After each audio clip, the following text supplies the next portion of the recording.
Avez-vous déjà réfléchi à la spécificité de certaines douleurs, si aiguës qu'elles semblent faites pour vous? Pourquoi certaines blessures restent-elles vives, comme si elles venaient de se produire, malgré le temps qui passe? Et si ce n'était pas un hasard? Et si, bien avant votre naissance, vous saviez déjà que cette douleur viendrait, et que vous aviez pourtant choisi d'y faire face? Selon Helena Blavatsky, l'âme n'arrive pas par erreur dans la vie. Elle plonge avec précision.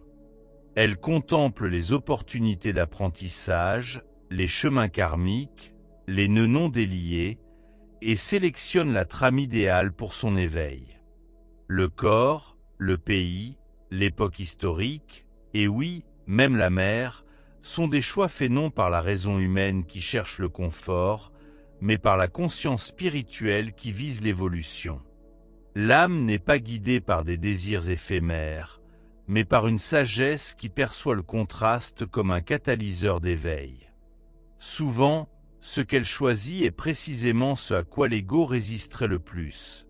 Une mère difficile, absente ou qui blesse. Mais pourquoi l'âme choisirait-elle la source de son premier amour comme canal de sa plus grande douleur? La réponse n'est pas à l'extérieur, elle est dans le miroir. Chaque lien important, disait Blavatsky, est un reflet, la manifestation visible d'une vibration déjà présente en nous. Et le miroir le plus puissant, le plus clair, le plus profond, c'est la mer. Non pas supérieure ou inférieure aux autres figures, mais la première. La première pureté émotionnelle reçue, la première impression vibratoire du monde, le premier langage d'attachement ou d'absence. Cette impression ne s'estompe pas, elle fonde tout le reste. Dès le ventre maternel, avant même d'ouvrir les yeux, nous ressentons l'énergie de notre mère, ses peurs, ses émotions, ses traumatismes. Ce qu'elle ne dit pas, le corps l'enregistre en silence. Ce qu'elle réprime, le fœtus l'absorbe comme un champ magnétique, laissant une empreinte profonde. L'âme, observant tout d'un plan supérieur avant l'incarnation, voit cette femme avec son histoire, ses ombres, ses blessures et déclare : c'est à travers elle que je verrai ce que je n'ai pas encore compris. C'est à travers elle que je toucherai ce que je dois guérir. Et c'est dans le reflet qu'elle m'offre que je me souviendrai de ce que le temps et l'oubli spirituel ont effacé. C'est un paradoxe presque insoutenable pour l'ego. Comment accepter que la mère qui m'a blessé ait été aussi celle que mon âme a sagement choisie? Comment regarder l'absence, la froideur, l'abandon et y voir un message de ma propre existence? Mais Blavatsky a dit: ne confondez pas l'instrument avec la source. La douleur ne vient pas de la mer. Elle vient du reflet qu'elle active. Elle vient de la mémoire spirituelle qu'elle éveille. Et la mer n'est pas une erreur. Elle est le miroir qui révèle ce qui était caché. Peut-être vous souvenez-vous maintenant de moments de votre enfance, des silences douloureux, des phrases marquantes, des absences qui créent des vides. Peut-être portez-vous encore le poids de ne pas avoir été vu, ou d'avoir été trop vu, mais de manière déformée. La blessure de votre mère est peut-être devenue la lentille à travers laquelle vous percevez le monde, vous-même, et l'amour. Et si, au lieu de vouloir effacer cette lentille, vous la regardiez directement? Et si vous compreniez que ce n'est pas une punition, mais un chemin, un miroir qui, affronté avec courage, révèle ce que l'âme a transcendé? Blavatsky n'a pas minimisé la souffrance humaine, ni dit que c'était facile. Elle a affirmé que c'était nécessaire, car seul ce qui blesse a la force de nous éveiller du sommeil de l'inconscience. Seule une blessure profonde nous pousse à chercher des réponses intérieures. La blessure maternelle est souvent un appel silencieux de l'âme à revenir au centre, à cesser de se définir par ce qui manque et à se souvenir de ce qui a toujours été présent. Mais comment distinguer le destin de la condamnation? Comment savoir si je ne suis pas piégé dans un schéma répétitif et insensé? La réponse ne vient pas de la logique, mais de la conscience. Le schéma ne se répète que tant qu'il n'est pas conscientisé. Le miroir maternel reflète ce schéma avec précision, et c'est pourquoi il peut être si blessant, car il montre sans filtre ce que vous craignez le plus. Le sentiment de ne pas être assez bien, la peur du rejet, le doute sur votre propre valeur. Tout cela, si personnel et réel, n'est souvent qu'un écho de quelque chose de bien plus ancien, vibrant déjà avant cette vie. La mère est le premier portail, non seulement vers le corps, mais aussi vers l'âme. Elle nous mène à la matière, oui, mais elle nous connecte aussi, par son lien, à ce que notre âme doit se souvenir, guérir et racheter. Helena Blavatsky les appelait les contrats cachés de l'esprit. Des accords conclus à des niveaux subtils ou avec une pleine conscience spirituelle, nous choisissons les défis qui nous mèneront au-delà de l'ego pour toucher l'étincelle divine. Cette compréhension ne justifie pas la violence, ni ne romantise les traumatismes, mais les réintègre dans un récit plus vaste. La douleur ne cesse d'être douleur, mais devient une porte. L'absence ne cesse d'être absence, mais devient une carte. Et la souffrance, autrefois perçue comme une simple cruauté du destin, commence à se révéler comme un scénario sacré, écrit à l'encre de l'âme et dans le silence du temps. Il y a une vérité profonde que peu sont prêts à entendre. Ce qui vous a le plus blessé est précisément ce que votre âme a choisi pour s'éveiller. Non par masochisme spirituel, mais par clarté. Parce que seul ce qui touche nos racines peut changer notre chemin. Seul ce qui nous brise nous pousse à nous reconstruire d'un autre endroit. Et la mère, avec toute son humanité imparfaite, était le début de cela. Non pas une source de destruction, mais un miroir de reconstruction. Votre mère ne vous demandera peut-être jamais pardon. Peut-être ne voit-elle même pas ce que vous avez traversé, ou elle n'est plus là. Mais cela ne change pas le rôle qu'elle a joué dans le théâtre cosmique de votre existence, ni votre capacité à réécrire cette histoire, à cesser d'être une conséquence et à devenir un auteur. La conscience spirituelle, disait Blavatsky, commence quand nous cessons de réagir à la douleur pour dialoguer avec elle, quand au lieu de fuir la blessure, nous nous asseyons devant elle et demandons « Que essaies-tu de me montrer ?» Cette question change tout. Elle vous fait passer du rôle de victime à celui de chercheur, d'initiateur, d'âme en voyage. Car au fond, vous n'êtes pas venu pour répéter la douleur de ceux qui vous ont précédé. Vous êtes venu pour briser le cycle, regarder dans le miroir et dire « Maintenant je vois, maintenant je comprends, maintenant je choisis différemment ». Vous pourriez vous demander « Et si je n'ai pas la force pour ça? Et s'il y a encore de la colère, de la culpabilité, de la tristesse? Et si c'est trop ?» La réponse est simple mais puissante. Vous le faites déjà. Le simple fait d'être ici, d'écouter, de vous ouvrir à cette perspective est le signe que l'âme a déjà commencé à lever le voile. Vous vous éveillez. Vous n'avez pas besoin d'être prêt. Vous avez besoin d'être présent, car c'est dans la présence que le miroir révèle sa vraie fonction. Non seulement refléter la douleur, mais aussi la lumière qui est au-delà. L'image de votre mère que vous portez est peut-être encore enveloppée d'ombre. Mais si, un instant, vous regardiez au-delà de ce qu'elle a fait ou n'a pas fait, et que vous voyez son âme, l'âme qui cherche aussi, qui est aussi blessée, qui est aussi limitée par des histoires qui, peut-être, n'étaient même pas les siennes. Et si, en regardant cette âme, vous compreniez que vous et elle essayiez simplement de vous souvenir de ce que vous aviez oublié? Ce souvenir, selon Blavatsky, est l'essence même du chemin spirituel. La vie n'est pas une épreuve, c'est un champ de mémoire, chaque relation importante est un rappel. Et la mère est la première, non parce qu'elle est parfaite, mais parce qu'elle est inévitable.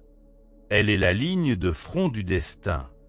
Elle est la fissure par laquelle la lumière, ou son absence, pénètre pour la première fois.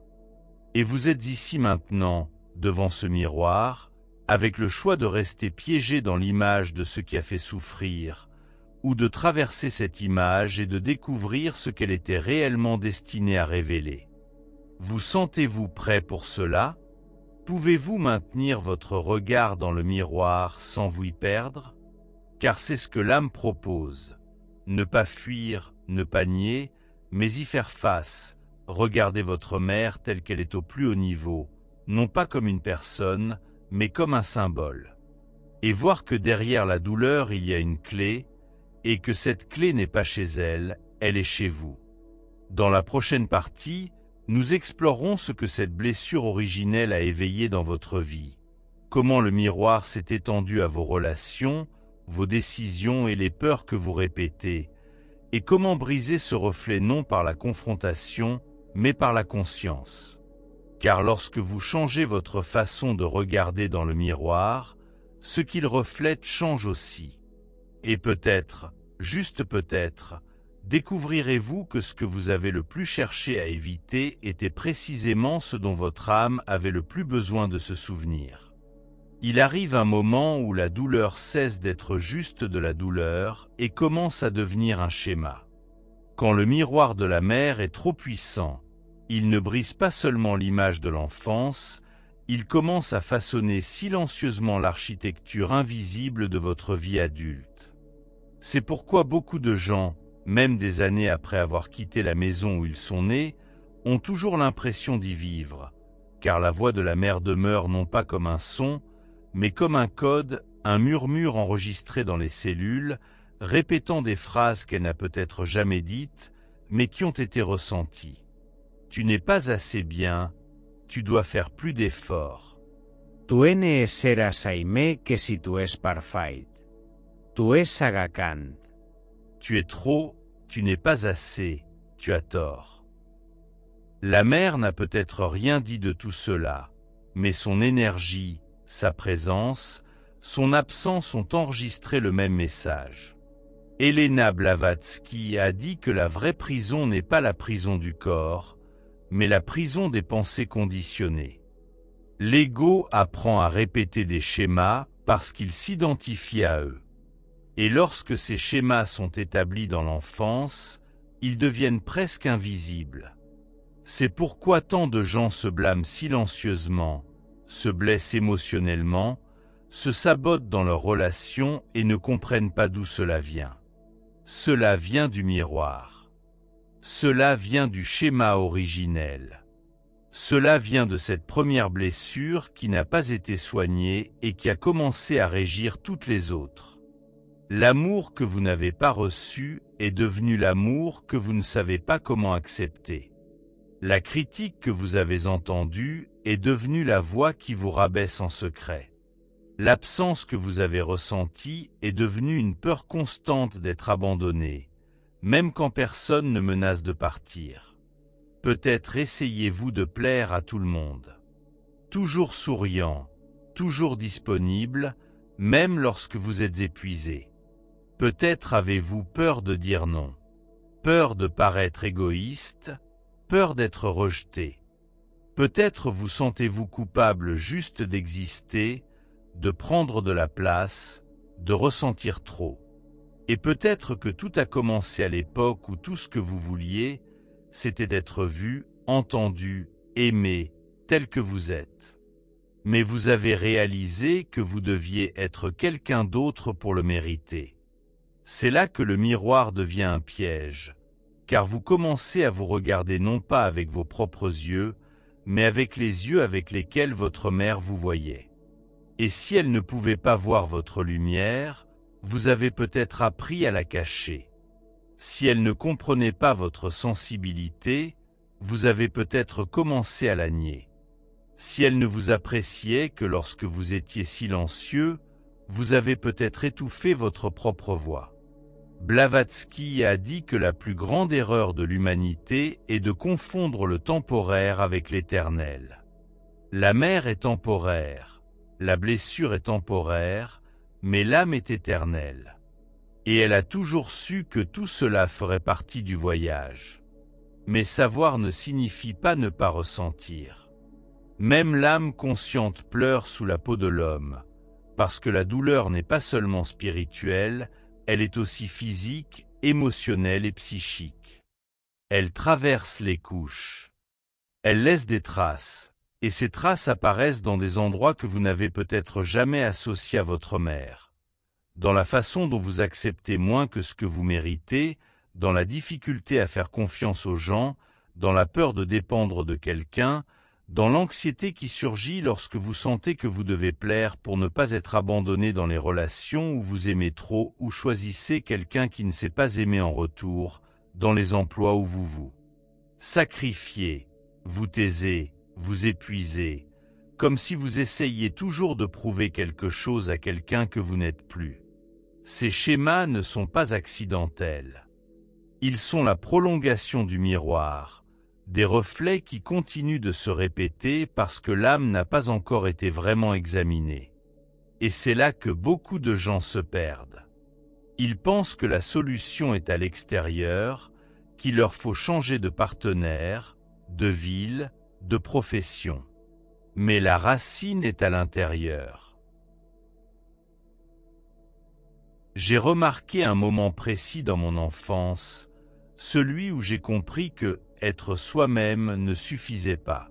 C'est là que j'ai commencé à croire que l'amour devait se mériter et que ma propre existence était soit de trop, soit pas assez.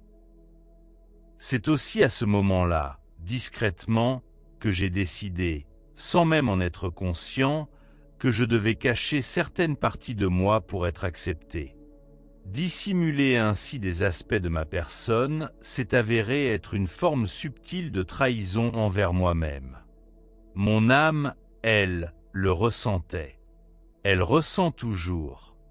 Chaque fois que j'ignorais mes propres sentiments, elle saignait intérieurement. Chaque fois que je me reniais par peur d'être abandonné, elle se recroquevillait. Et chaque fois que je me modelais selon les attentes des autres, elle se fragmentait, jusqu'à ce qu'un jour, elle se mette à crier. Ce cri, cependant, ne se manifestait pas par des mots. Il se traduisait par de l'anxiété, de l'insomnie, une tristesse persistante, un vide inassouvissable et un inconfort constant, comme si je vivais une vie qui ne m'appartenait pas. Mais que se passerait-il si ce cri n'était pas un effondrement, mais un appel? Et si cet inconfort était mon âme qui tentait de me réveiller? Blavatsky disait que la douleur est l'une des formes les plus efficaces d'évolution spirituelle. Non pas qu'elle soit intrinsèquement nécessaire, mais parce qu'elle révèle nos blocages. Le miroir maternel en est une de ces prisons. Ce n'était pas parce qu'elle souhaitait m'emprisonner, mais parce que j'ai appris à me voir à travers son regard. C'est là qu'intervient un point délicat. Toutes les mères n'étaient pas mauvaises, et toutes les blessures n'étaient pas intentionnelles. Souvent, la douleur venait d'une mère aimante mais inconsciente. D'une femme qui portait ses propres traumatismes, ses propres miroirs. Qui elle aussi avait été une fille, elle aussi invisible, elle aussi incapable de s'aimer, et qui, bien qu'elle m'aimait, ne pouvait me montrer comment m'aimer moi-même. Cela ne diminue en rien l'impact de la douleur, mais cela élargit ma perspective. Parce que lorsque je commence à voir ma mère comme une âme en chemin, et non plus seulement comme la figure qui m'a blessé, quelque chose s'ouvre. La colère fait place à la compréhension, la rigidité cède la place à la liberté, et je commence, pour la première fois, à me voir avec mes propres yeux. Mais comment y parvenir? Comment briser ce miroir qui semble fusionner avec mon identité? La première étape est de prendre conscience. C'est reconnaître que tout ce que je pense de moi n'est pas vrai, qu'il y a des voix en moi qui ne sont pas les miennes. Qu'il existe des schémas hérités et non choisis. Qu'il y a des douleurs qui ne m'appartiennent pas, mais que je porte comme si elles étaient miennes. La deuxième étape est de ressentir. Me permettre de revenir à cette douleur originelle, non pas pour la revivre, mais pour la libérer. Blavatsky parlait de l'importance de dépasser les voiles de l'illusion. Et l'un des voiles les plus denses est celui de la suppression. C'est cette tentative constante de rester fort, stable, contrôlé, alors que tout s'effondre à l'intérieur de moi. Ressentir est un acte révolutionnaire. C'est le moment où l'âme se permet d'exister, où je pleure ce que je n'ai pas pleuré, où je crie ce que je n'ai jamais pu dire, où je me serre dans mes bras comme personne d'autre ne l'a fait. À ce moment-là, le miroir commence à se fissurer. Non pas parce que je l'ai brisé de colère, mais parce que la vérité a commencé à émerger. Et la vérité est simple, mais transformatrice. Je n'ai jamais eu tort. Je n'ai jamais eu besoin de me conformer. Je n'ai jamais été trop petit ou trop intense. J'étais simplement une âme essayant de s'adapter à un monde qui ne savait pas encore comment l'accueillir. Et le monde commence à changer quand je décide de m'accepter. Quand je cesse d'attendre que ma mère me voie et que je commence à me voir moi-même. Quand je cesse de chercher à l'extérieur ce qui ne peut être trouvé qu'à l'intérieur. Quand je cesse de répéter la douleur et que je commence à créer quelque chose de nouveau. Cela ne se produit pas instantanément. C'est un processus, parfois plus douloureux lorsque nous commençons à le voir, car ce qui était automatique devient conscient. Ce qui était inconscient commence à faire plus distinctement mal. Mais cette douleur est un signe que je retourne chez moi. Je me demande peut-être, par où commencer? La réponse est si simple qu'elle peut sembler insuffisante, mais c'est tout ce dont j'ai besoin. Je commence là où je suis. Avec ce que je ressens maintenant, avec ce que je reconnais maintenant, avec cette douleur qui palpite encore, avec ce schéma qui se répète. Et à partir de là, je commence à faire des choix différents. Un choix qui n'est pas fait par peur, mais par amour. Un choix qui n'est pas une réaction, mais une décision consciente. Un choix qui brise le cycle. Blavatsky disait que la plus grande force de l'âme est le pouvoir de transmutation. De transformer l'ombre en lumière, la douleur en sagesse, la prison en liberté. Et cette force est en moi, elle a toujours été. Ce qui m'empêche d'y accéder n'est pas un manque de force, mais mon identification à la douleur. Mais la douleur n'est pas ce que je suis. C'est simplement le chemin par lequel je me suis souvenu de moi-même. Dans la prochaine partie, nous plongerons encore plus profondément. Nous examinerons les contrats spirituels invisibles qui lient mère et enfant à travers de nombreuses vies. Nous comprendrons pourquoi je ressens souvent que j'ai déjà vécu cette douleur auparavant, que ce miroir n'est pas nouveau et que, peut-être, ma mère et moi nous sommes rencontrés auparavant dans une autre vie, avec d'autres rôles, mais avec la même mission. Se souvenir, guérir, libérer. Suis-je prêt à regarder dans ce miroir intemporel? Ai-je déjà eu l'étrange sensation que mon histoire avec ma mère a commencé bien avant cette vie? Me suis-je déjà surpris à réagir vivement à ces petits gestes, comme si quelque chose en moi reconnaissait cette douleur comme ancienne? Il y a des relations qui semblent porter un poids disproportionné par rapport au temps et aux mots échangés, comme s'il existait des enregistrements invisibles qu'aucun dialogue ne peut atteindre. Comme si l'âme se souvenait de quelque chose que l'esprit a oublié. Elena Blavatsky nous enseigne que la vie ne commence pas à la naissance et ne se termine pas à la mort.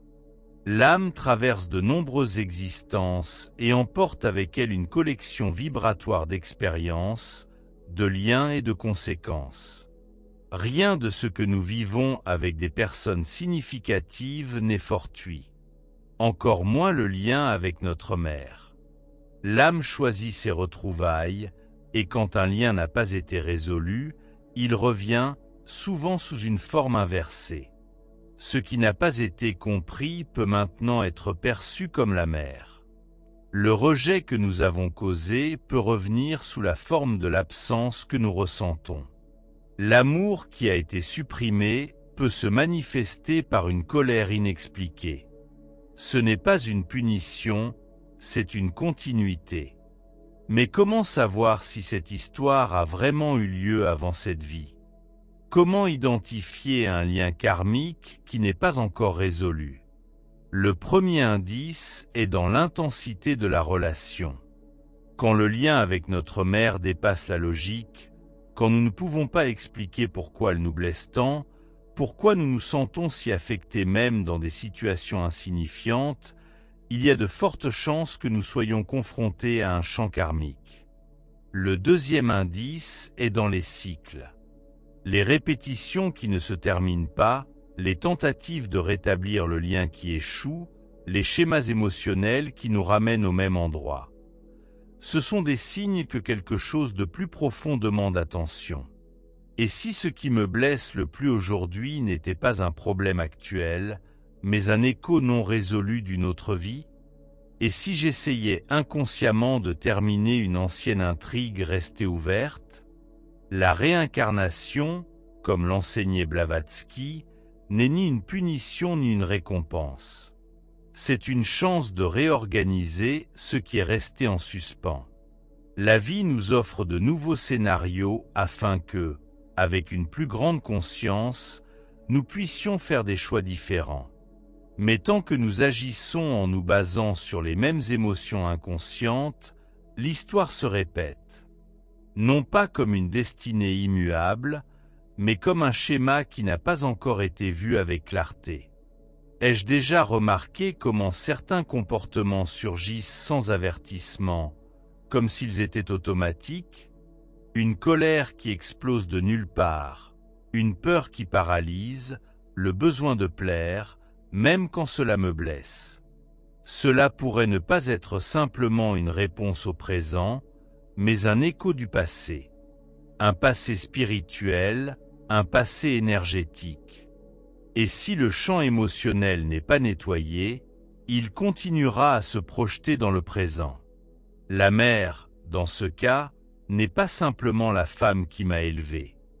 Elle est un symbole qui active un déclencheur, un portail qui relie cette vie aux précédentes. Puis-je imaginer combien de fois mon âme a pu se reconnecter à la sienne? Et combien de fois, parmi celles-ci, quelque chose est resté non dit, incompris, impardonnable? Il n'est pas rare que mère et enfant échangent leur rôle au cours de leur vie. Parfois, j'ai été celui qui l'a abandonnée. Parfois, elle était celle qui implorait l'amour. Ce qui me blesse aujourd'hui l'a peut-être blessé auparavant. Et ce qui semble injuste maintenant pourrait être simplement la continuation d'une douleur précédente. Mais attention, il ne s'agit pas de blâme. Il s'agit de responsabilité spirituelle. Si l'âme choisit la mère en fonction de son besoin de développement, c'est parce qu'il y a une clé spécifique dans cette connexion, quelque chose qui ne peut être débloqué que là. Me suis-je déjà demandé pourquoi rien d'autre ne me touche autant qu'elle? Pourquoi, même des années après, certaines de ces paroles résonnent encore dans ma conscience?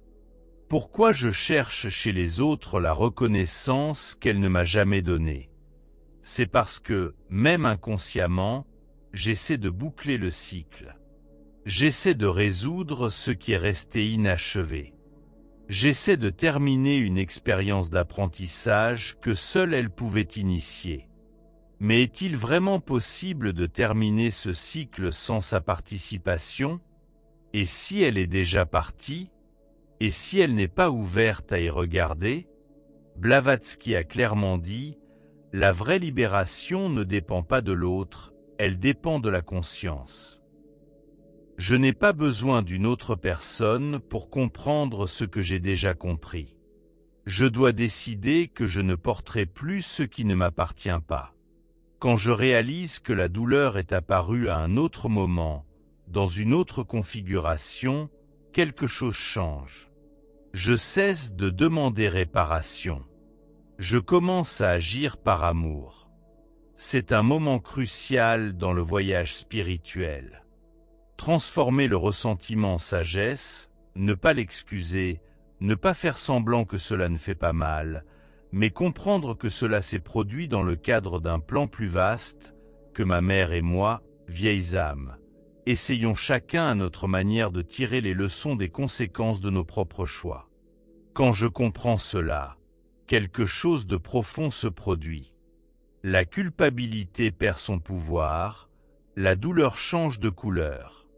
Le poids que j'ai porté commence à se dissoudre. Mais pourquoi est-il si difficile de sortir de ce schéma?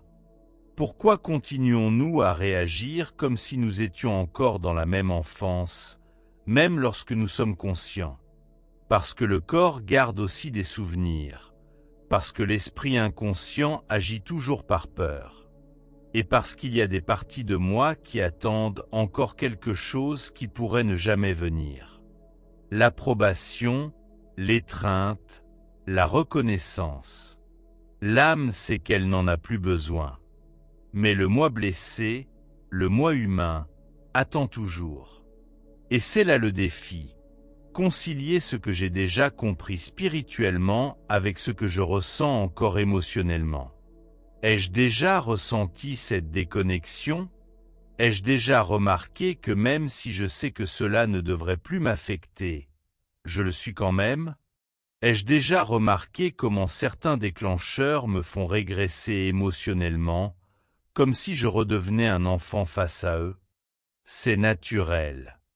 La prise de conscience spirituelle n'efface pas le passé, elle l'éclaire. Et plus je projette de lumière sur mes blessures, plus il devient clair ce qui doit être guéri. Et la guérison, dans ce cas, est un choix. Un choix conscient de ne pas réagir comme avant, de ne pas me venger, de ne pas me taire, de ne pas répéter, de ne pas fuir, mais de rester devant le miroir, de le regarder et ce qu'il représente avec les yeux de l'âme, et de dire « Je vois ce que tu n'as pas pu me donner. Je comprends ce que tu n'as pas su faire, mais je n'immortaliserai pas ce cycle. Je choisis de le terminer ici, et je choisis de le faire avec amour. » Elena Blavatsky a dit que la vraie liberté commence lorsque nous cessons d'être prisonniers des actions des autres. Lorsque nous comprenons que tout ce qui nous affecte active en réalité quelque chose qui était déjà en nous. La mère, en tant que symbole, est la figure la plus puissante en ce sens. Parce qu'elle ne fait pas que nous activer, elle révèle, elle indique, elle ouvre un portail vers ce qui doit être regardé avec courage. Peut-être que mon processus ne fait que commencer. Peut-être que je ressens encore beaucoup de colère, de tristesse ou de confusion. Il se peut que vous vous sentiez encore coupable de ne pas pouvoir pardonner. Mais le pardon, comme il a été dit, n'est pas l'oubli. Ce n'est pas une approbation. C'est une compréhension. C'est une libération du besoin de réparer quoi que ce soit. Et c'est la compréhension que l'âme n'est pas venue pour corriger le passé. Elle est venue pour le transformer dans la conscience. Le sentez-vous? Sentez-vous qu'en cet instant même, quelque chose en vous se réorganise? Que l'histoire qui semblait autrefois immuable commence maintenant à révéler ses contours subtils, ses couches cachées. C'est un signe clair que le processus est actif, que votre âme est en mouvement et que le miroir est peu à peu barré. Dans la partie suivante, nous comprendrons ce qui se passe lorsque ce miroir se brise. Nous parlerons de ce qui se manifeste dans le corps, dans les émotions, dans les liens, lorsque l'âme décide de rompre avec les schémas hérités. Et comment gérer le vide qui peut survenir lorsque nous cessons de vivre de la blessure et commençons à vivre pour la première fois de la présence? Que se passe-t-il lorsque le miroir cesse de refléter la douleur et commence à refléter qui vous êtes vraiment? Avez-vous déjà eu l'impression de vivre une vie que vous n'avez pas choisie? Avez-vous déjà eu l'impression de répéter des schémas qui ne vous sont pas propres? De porter un fardeau dont vous ignorez l'origine? De réagir à des situations avec une intensité qui semble disproportionnée? Beaucoup de gens vivent ainsi pendant des années, des décennies, et parfois toute leur vie, sans se rendre compte qu'ils ne sont pas mus par le présent, mais par un passé émotionnel et énergétique qui n'a jamais été traité. Un passé qui commence souvent par le miroir le plus ancien et le plus puissant auquel nous sommes tous confrontés, notre mère. En 2016, une étude menée par l'Institut de psychiatrie de Londres a montré que plus de 80% des croyances qui influencent le comportement émotionnel des adultes sont formées avant l'âge de 7 ans. Et parmi ces croyances, la plupart ont leur origine directe dans la façon dont nous avons été vus, touchés, soignés ou ignorés par nos figures principales, en particulier nos mères. Cela signifie que même lorsque nous croyons faire un choix rationnel, il existe une force plus profonde qui guide nos pas, une empreinte énergétique laissée sur le corps et l'esprit dès les premières années de vie. Mais si cette empreinte ne venait pas seulement de cette vie? Dans les traditions tibétaines, il existe une ancienne histoire d'un enfant qui est né avec une tache de naissance qui ressemblait exactement à une blessure qu'il avait infligée à quelqu'un d'autre dans une vie antérieure. Selon les moines, l'enfant était revenu pour équilibrer une action non résolue, et la marque était un rappel visible d'un pacte karmique inachevé. Ce n'est pas une simple métaphore. Il existe des dossiers scientifiques de centaines de cas étudiés par l'Université de Virginie sous la direction du psychiatre Ian Stevenson, qui a documenté plus de 2500 enfants ayant des souvenirs vérifiables de vies antérieures. Beaucoup de ces enfants ont rapporté des liens forts avec leur mère de vies antérieures, mais dans des configurations alternatives, parfois comme fille, parfois comme mère, parfois comme rivale, parfois comme sauveuse. Tout cela indique ce que la science commence seulement à reconnaître, mais que les enseignements d'Elena Blavatsky supposaient déjà il y a plus d'un siècle. La mère que vous avez eue dans cette vie n'est peut-être pas une étrangère spirituelle. Elle aurait pu être quelqu'un de profondément lié à vous dans une autre existence. Et le lien qui semble aujourd'hui inexplicablement intense, ambigu ou douloureux, pourrait être la continuation de quelque chose qui est resté ouvert. C'est pourquoi parfois la blessure ne guérit pas avec le temps. Parce que le temps de l'âme n'est pas le même que l'horloge. L'âme ne se mesure pas en jours ou en années. Elle se ressent en couches. Et quand quelque chose d'important n'a pas été clos, peu importe le temps qui s'est écoulé, elle continuera à se souvenir jusqu'à ce que le cycle soit terminé. Vous êtes-vous déjà demandé pourquoi certaines personnes vous affectent si profondément, sans même rien faire de spécial? Pourquoi il suffit de les regarder, de dire quelque chose ou de faire un geste pour que vous ressentiez une explosion émotionnelle? Cela peut être un signe de mémoire karmique active. Et lorsque ce type de mémoire est impliqué, les réactions ne proviennent pas seulement du présent, elles proviennent de ce qui a été, de ce qui a été imprimé dans votre champ vibratoire avant même votre naissance. Dans ce cas, votre mère n'est pas seulement un lien émotionnel, c'est un lien multidimensionnel, une présence qui se reflète bien au-delà de l'enfance. Mais comment gérer ce fardeau invisible qui nous enferme souvent dans des schémas de douleur et de répétition? La première clé est la conscience. En reconnaissant que votre histoire avec votre mère peut avoir des racines plus profondes que vous ne l'imaginiez, vous commencez à briser le cycle de la culpabilité et du ressentiment. Vous cessez de la voir comme simplement une femme qui a échoué ou qui a tout fait correctement, et vous commencez à voir une âme en chemin, comme la vôtre. Une âme qui, peut-être, essaie aussi, à sa manière imparfaite, de terminer un processus qui a commencé avant cette vie. La deuxième clé est le courage de ressentir, car très souvent, en s'éveillant à ces vérités spirituelles, l'esprit essaie de se protéger en rationalisant tout. Nous essayons de comprendre, d'expliquer, de justifier. Mais ce n'est pas seulement la compréhension mentale qui guérit, c'est l'immersion émotionnelle. C'est le moment où vous vous permettez de ressentir la douleur originelle non pas comme une victime, mais comme quelqu'un qui reconnaît l'appel à la transformation. Blavatsky a dit que toute douleur profonde est une initiation déguisée. C'est pourquoi elle passe généralement par les liens les plus intimes. Parmi les gnostiques, il y a une histoire symbolique d'un disciple qui est venu voir son maître et lui a demandé pourquoi il se sentait toujours rejeté, même si tout le monde autour de lui l'aimait. Le maître a silencieusement placé un miroir couvert de boue devant lui et lui a demandé de s'y regarder. Le disciple n'a rien vu d'autre que de la boue. Alors le maître a dit : « Tu ne te vois pas parce que tu portes dans ton reflet des marques qui ne t'appartiennent pas. Nettoie le miroir. » L'élève, confus, a demandé comment il ferait cela. Et le maître a répondu : « Souviens-toi de qui tu étais avant tout ce qu'on t'a dit sur toi. » Ce souvenir n'est pas facile, car il exige que vous abandonniez des années, peut-être des vies, d'identification à des rôles, à la douleur, aux attentes et aux croyances héritées. La mère, comme premier miroir, nous présente une image qui n'est souvent pas la nôtre.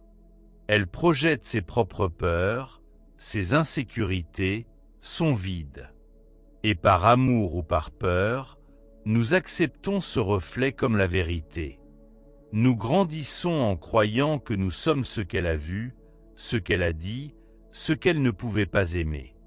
Mais rien de tout cela n'est absolu. Ce n'est qu'une version. Et maintenant, avec la conscience, vous pouvez en choisir une autre. Combien de fois vous êtes-vous empêché de faire quelque chose par peur d'être rejeté? Combien de fois vous êtes-vous censuré, critiqué ou diminué? Combien de fois avez-vous entendu cette voix dans votre tête qui vous disait « Ce n'est pas suffisant » ? Et si cette voix n'était pas la vôtre? Et si ce n'était qu'un écho de l'enfance, quand vous essayiez d'être accepté à tout prix? Quand être soi-même était dangereux, quand l'amour venait avec des conditions? C'est la racine de nombreux comportements destructeurs que nous perpétuons. Et la seule façon de les briser est de les regarder en face. Pas de masque, pas d'évasion, pas d'excuses. Que se passe-t-il lorsque vous cessez de vous cacher de la douleur et que vous commencez à l'écouter? Quelque chose d'étonnant. Elle parle, elle révèle. Elle montre ce qui a été oublié. Elle met en lumière des images, des sentiments, des vérités qui étaient en sommeil. Et alors, pour la première fois, vous commencez à distinguer ce qui est à vous de ce qui a été hérité. Vous comprenez que vous n'avez plus besoin de porter la peur de votre mère, que vous n'avez plus besoin de reproduire sa froideur, que vous n'avez plus besoin de chercher à l'extérieur ce qu'elle n'a pas pu offrir, parce que maintenant vous pouvez vous l'offrir à vous-même. C'est le moment où le miroir commence à se briser. Non pas violemment, mais sincèrement. Il se brise parce qu'il n'est plus nécessaire, parce que ce qu'il devait refléter a déjà été vu. Et quand il se brise, il vous libère. Il vous donne l'espace pour reconstruire votre image. Non pas à partir de ce qui manquait, mais à partir de qui vous êtes. Mais que se passera-t-il ensuite, quand le miroir sera brisé, que restera-t-il? Cette question est crainte par beaucoup, car même les schémas douloureux offrent une zone de confort. Ils sont familiers, prévisibles. Nous savons comment y réagir. Quand ils disparaissent, un vide apparaît, un certain silence intérieur qui peut être effrayant. Mais c'est dans ce silence que l'âme peut enfin s'exprimer. C'est là que vous entendez votre propre voix sans interférence, sans distorsion. C'est la naissance de la présence, un état dans lequel vous ne vivez plus comme une prolongation de votre histoire, mais comme le créateur de votre présent. Blavatsky appelait cela la rupture du cycle inférieur, le moment où l'être commence à agir non par réaction, mais par intention. Vous cessez d'être programmé par le passé et commencez à écrire le présent consciemment, et cela change tout. Avez-vous déjà ressenti la liberté d'être qui vous êtes, sans peur? Avez-vous déjà vécu des moments où votre vérité intérieure était plus forte que le besoin de plaire, d'être accepté, d'être validé? Ces moments, même brefs, sont des exemples de ce que c'est que de vivre au-delà du miroir. C'est quand votre âme prend le dessus. C'est quand votre image de soi cesse d'être un collage de vieux souvenirs et devient une expression directe de votre essence. Guérir le lien avec votre mère ne signifie pas l'effacer de votre histoire. Cela signifie la placer à sa juste place, comme origine biologique, comme figure symbolique, comme point de départ, pas comme destination. Vous n'êtes pas la continuation de ce qu'elle a vécu. Vous êtes l'opportunité d'un nouveau chemin. Et quand vous comprenez cela, il n'y a plus de culpabilité, plus de pression, plus d'exigence qu'elle soit quelqu'un d'autre, parce que vous n'avez plus besoin d'elle pour vous sentir entier. Dans la partie suivante, nous plongerons dans l'alchimie supérieure de ce processus. Comment transformer tout ce qui vous a fait souffrir en une source d'amour et de sagesse? Comment cesser de vous répéter, de réagir, de chercher l'approbation? Comment devenir l'être spirituel authentique que votre âme a toujours su que vous étiez, même avant votre naissance? Le miroir s'est brisé, et maintenant c'est à vous de décider ce que vous voulez voir.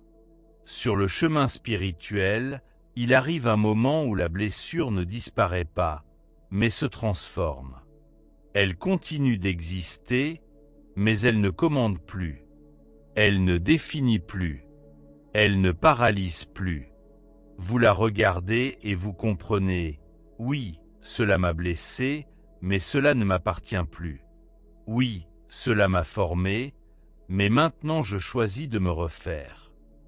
C'est le moment où l'âme commence à prendre des décisions que l'ego n'aurait jamais eu le courage de prendre.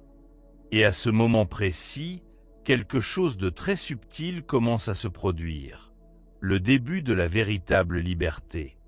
Mais que signifie réellement se libérer d'un schéma que vous avez vécu toute votre vie? Que signifie se libérer de la voix de votre mère qui est restée en vous, même si elle n'est plus là physiquement? Que signifie se libérer du besoin de plaire, de l'obligation d'être fort, de la culpabilité de ne pas être ce qu'elle attendait? Se libérer ne signifie pas effacer l'histoire. Cela ne signifie pas faire semblant que rien ne s'est passé. Se libérer signifie raconter l'histoire d'un autre endroit. Cela signifie regarder le même passé avec des yeux qui ne jugent plus, mais comprennent. Cela signifie permettre à la douleur de cesser d'être une prison et de devenir un terreau fertile pour la croissance intérieure. Elena Blavatsky a dit que le premier signe de l'évolution spirituelle n'est pas le détachement matériel, mais le détachement émotionnel des récits qui nous maintiennent piégés dans la souffrance. L'ego résiste parce qu'il a peur de perdre son identité. Il s'accroche à la douleur parce qu'elle est devenue une partie de qui nous sommes. Qui serais-je si je ne suis plus la fille blessée? Qui serais-je si je n'ai plus besoin de justifier ma tristesse? La peur du vide est réelle, mais ce vide n'est pas une absence. C'est un espace. Je peux traduire le texte pour vous. Cependant, je ne peux pas garantir un volume exact de 10 000 caractères car la longueur du texte traduit peut varier.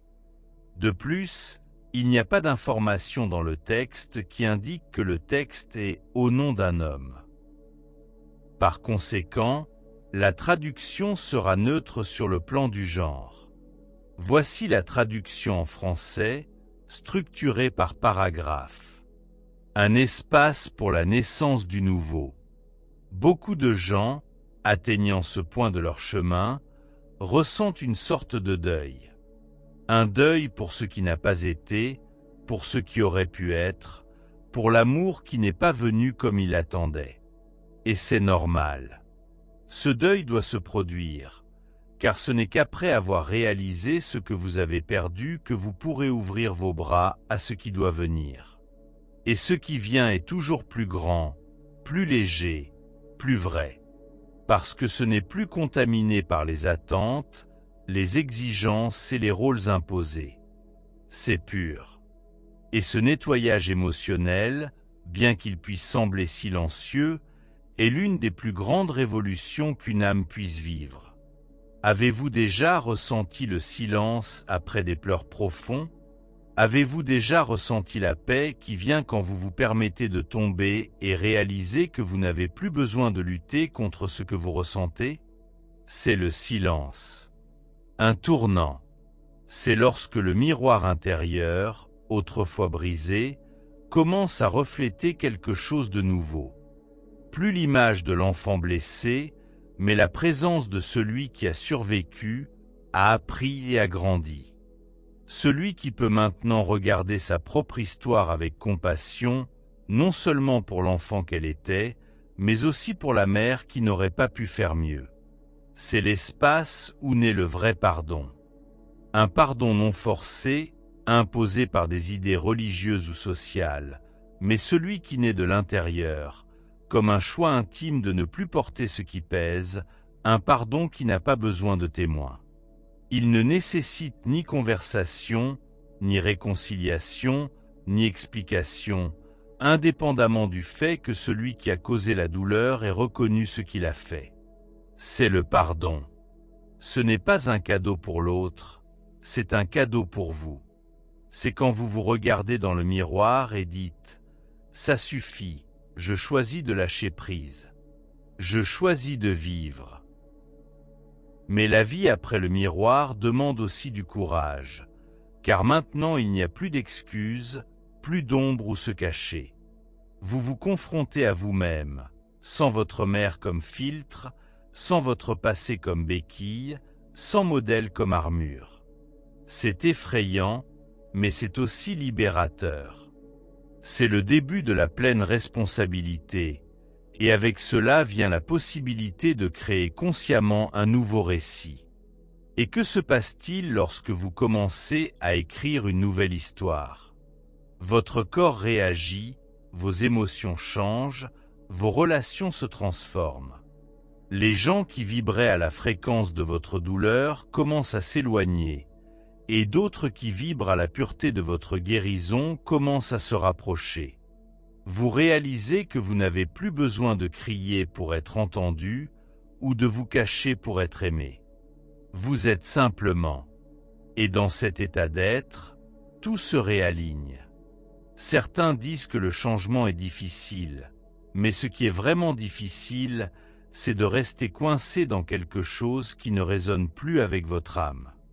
Ce qui est difficile, c'est de continuer à répéter ce qui fait mal, en faisant semblant que ça ne fait pas mal, en essayant de s'adapter à une version de soi qui a été créée pour survivre et non pour prospérer.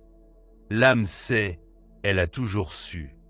Et maintenant que vous le savez aussi, le seul choix possible est d'avancer. Et avancer n'est pas un acte brusque, c'est un mouvement subtil, intérieur, silencieux. Parfois, c'est un non ferme. parfois, c'est un oui craintif, mais dit quand même. C'est quand vous décidez d'arrêter une conversation qui se termine toujours de la même manière. C'est quand vous refusez de porter une culpabilité qui ne vous appartient pas. C'est quand vous cessez d'attendre une reconnaissance qui ne vient jamais et décidez de vous reconnaître. C'est quand vous choisissez d'être qui vous êtes, même si cela ne vous plaît pas. Parce que maintenant, enfin, vous savez que votre âme ne s'est pas adaptée. Elle est venue pour se souvenir. Et quand vous vous souvenez, tout change. La façon dont vous vous rapportez, la façon dont vous travaillez, la façon dont vous ressentez, les décisions commencent à venir d'un autre endroit. Non plus du besoin, mais de la conscience. Non plus de la peur, mais de la présence. Non plus du manque, mais de l'abondance d'être qui vous êtes. C'est la maturité spirituelle. C'est quand vous réalisez qu'il n'est plus nécessaire de se défendre tout le temps, parce qu'il n'y a plus rien à craindre. La douleur a rempli sa fonction. Maintenant, il est temps d'avancer légèrement. Elena Blavatsky a dit qu'après la chute du voile, l'esprit commence à guider le corps. Cela signifie que la vie cesse d'être dirigée par les traumatismes, les réactions automatiques et les schémas hérités. Et elle commence à être dirigée par quelque chose de plus élevé, une sorte de boussole intérieure qui vous montre à chaque pas ce qui est vrai. Vous commencez à faire confiance, non pas parce que tout est sous contrôle, mais parce que vous n'avez plus besoin de contrôler. Vous êtes présent, et la présence est l'état le plus sûr possible. Peut-être que vous ressentez en ce moment un mélange de paix et d'incertitude. C'est normal. Cela signifie que l'ancien se dissout, mais que le nouveau est encore en formation. Et dans cet espace intermédiaire, tout semble plus sensible, plus vulnérable, plus humain. Mais ne fuyez pas cela, n'essayez pas de le précipiter. La transition fait partie du processus. C'est dans ce vide fertile que votre nouvelle identité commence à se manifester. Et quand elle naîtra, vous comprendrez quelque chose qui peut sembler simple, mais qui est profondément transformateur. Vous n'avez pas besoin de permission pour être heureux. Vous n'avez pas besoin de l'approbation de votre mère. Vous n'avez besoin de l'approbation de personne. Vous n'avez pas besoin du passé pour être différent. Vous avez juste besoin de choisir chaque jour de ne pas continuer l'histoire de la douleur, parce que votre histoire ne commence pas avec ce qui vous a fait du mal. Elle commence avec ce que vous décidez d'en faire. Dans la prochaine partie, nous allons passer à la conclusion de ce voyage.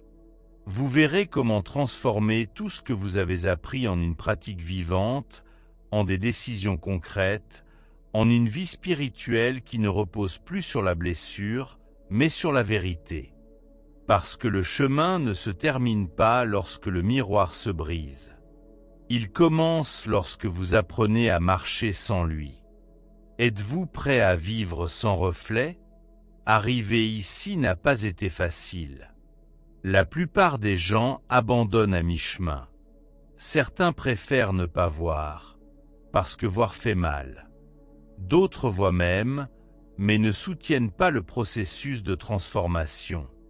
Donc, si vous êtes ici à lire jusqu'à ce point, quelque chose a déjà changé en vous. Peut-être ne savez-vous toujours pas comment l'appeler. Peut-être ressentez-vous toujours une boule dans la gorge, une fatigue dans les épaules, une oppression dans la poitrine, mais il y a une différence invisible, silencieuse, profonde. Vous n'êtes plus le même que lorsque vous avez commencé. Honnêtement, regarder la relation avec votre mère demande plus que du simple courage. Cela demande de la maturité spirituelle.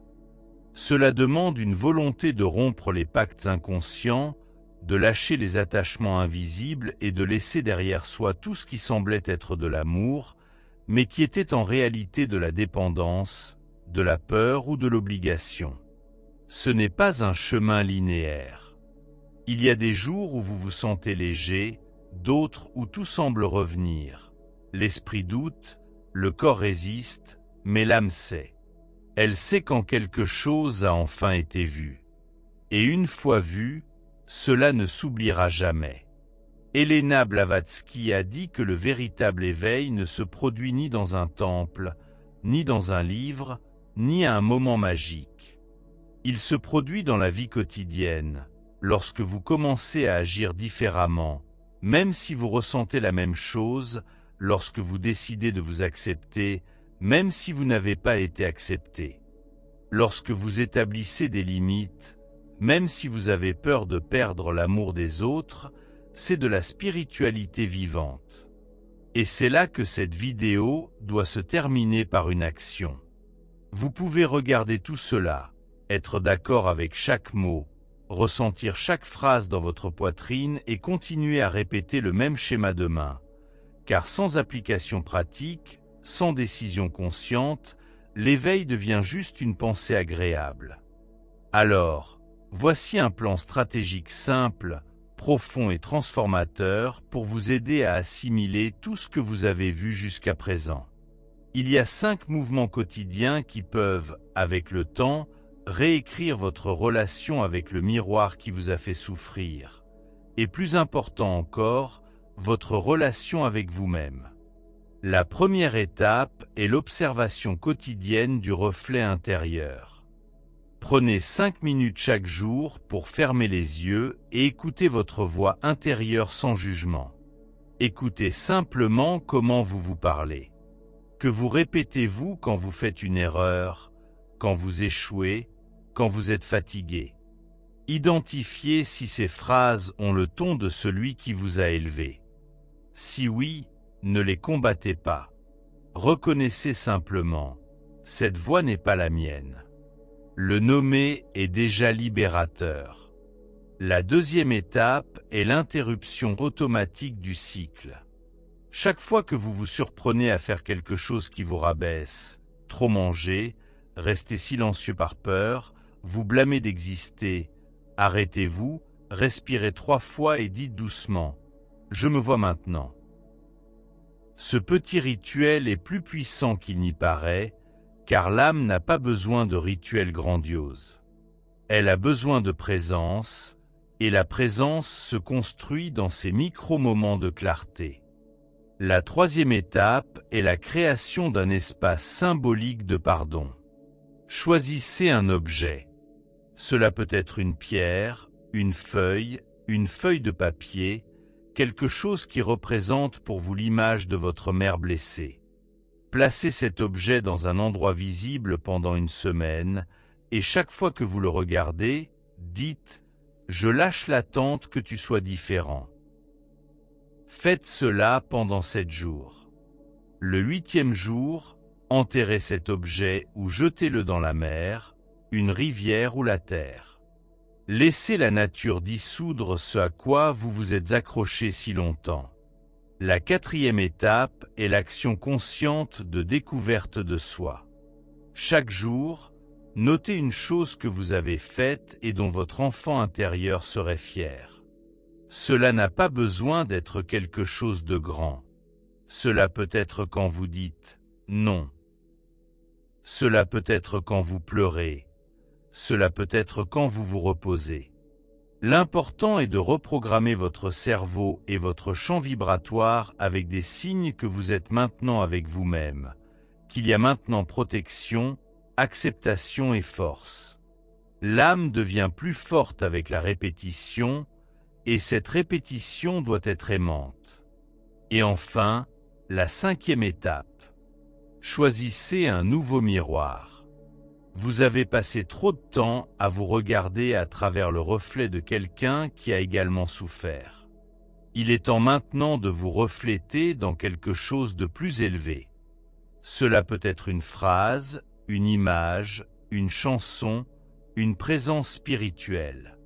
Choisissez quelque chose qui vous rappellera votre vraie nature chaque jour. Quelque chose qui dira sans mots « Maintenant, vous êtes entier ». Blavatsky a dit que les gens ont besoin de symboles pour traverser la matière.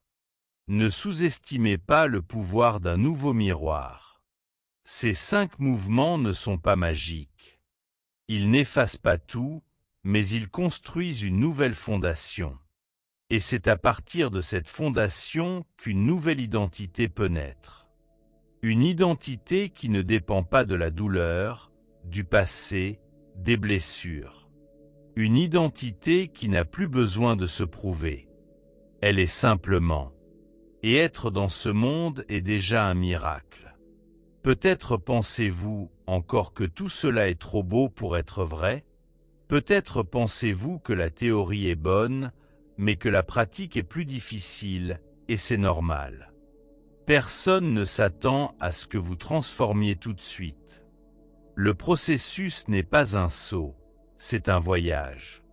Et l'important est de continuer avec patience, avec humilité, avec vérité. Vous n'avez pas besoin d'attendre que votre mère change. Vous n'avez pas besoin d'attendre des excuses qui ne viendront peut-être jamais.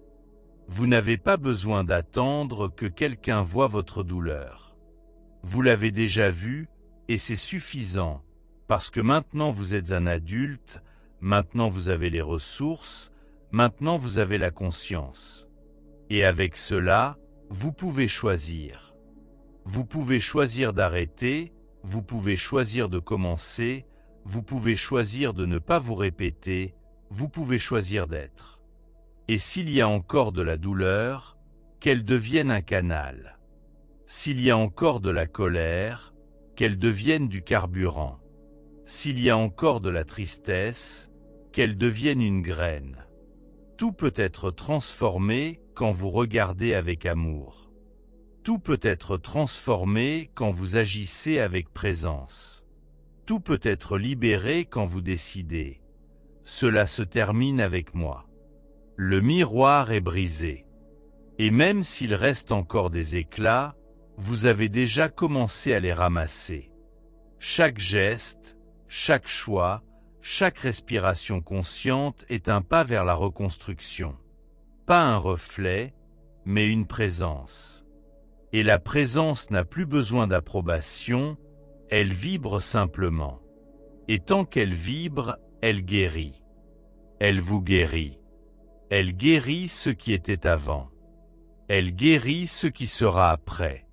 Si quelque chose en vous s'est éveillé pendant cette vidéo, si un vieux souvenir a refait surface, si une douleur dormante a bougé, si l'espoir a germé dans le silence, alors vous avez déjà commencé à changer. Et ce changement, aussi petit soit-il, est le début d'une nouvelle vie. Une vie dans laquelle la mer cesse d'être une prison et devient un symbole. Une vie dans laquelle la douleur cesse d'être une identité et devient un instrument. Une vie dans laquelle le passé cesse d'être un fardeau et devient un élan. Maintenant, si cela vous a touché d'une manière ou d'une autre, si vous avez ressenti la vérité dans tout ce que vous avez entendu, je veux vous inviter à continuer ce chemin avec nous. Abonnez-vous à la chaîne Au-delà de la connaissance. Vous y trouverez d'autres réflexions similaires. Un contenu conçu pour ceux qui, comme vous, ne veulent plus vivre en pilote automatique. Aimez la vidéo si elle vous a apporté de la clarté. Cela aide le contenu à atteindre plus de personnes qui essaient également de comprendre leur douleur. Et si vous le souhaitez, laissez un commentaire. Même s'il est anonyme, cela peut être une question, une diatribe ou simplement « je pense la même chose ». Parfois, votre phrase peut être ce que quelqu'un a besoin de lire pour ne pas abandonner. Merci d'être allé si loin. Merci d'être resté. Et surtout, merci d'avoir choisi de regarder en vous. Rendez-vous dans la prochaine vidéo, où l'éveil continuera.